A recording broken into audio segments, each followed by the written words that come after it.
মুহূর্তের big breaking news. Chandrakona 1 নম্বর block সভাপতি মহাদেব মল্লিককে সরিয়ে আজ সূর্যকান্ত দলুইকে তৃণমূলের ব্লক সভাপতি করা হয়। মহাদেব মল্লিককে জেলা সম্পাদক করা হয়েছে। অন্যদিকে ক্ষীরপাই পৌর সভাপতি বীরেশ্বর পাহাড়িকে সরিয়ে দেবদাস পালকে ক্ষীরপাই পৌর টাউন সভাপতি করা হয়। কিছুদিনের মধ্যেই 2026-এর ভোট, তার আগে আবারও দেখা গেল এই রদবদল। পশ্চিম মেদিনীপুর থেকে অপর্ণা ভট্টাচার্যের রিপোর্ট, বাংলা এমজি নিউজ।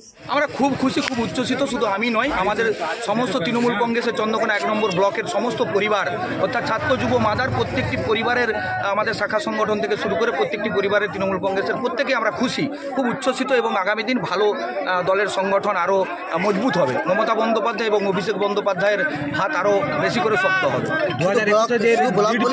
অঞ্চল পর্যন্ত মনে হচ্ছে, হ্যাঁ, অঞ্চল পর্যন্ত নাকি ব্লক পর্যন্ত? এখন 2021-এ যে লিড পেয়েছিল লিড পাবে, এটা আমরা আমাদের পরিবর্তন হয়েছে সাংগঠনিকভাবে। ব্লক পরিবর্তন হওয়ার পরে অঞ্চল কি হবে সেটা দলের নির্দেশেই হবে, বা দল যেটা চাইবে সেটাই হবে।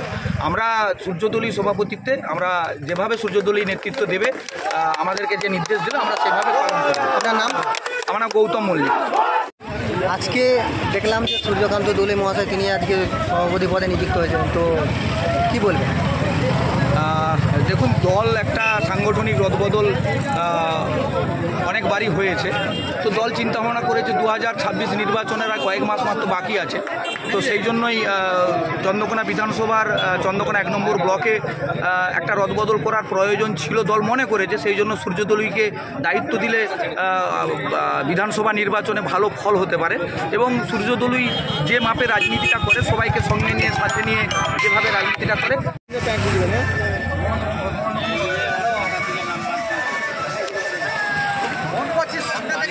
আমার ছবিটা কি সাবসাসে দিবে আমাকে?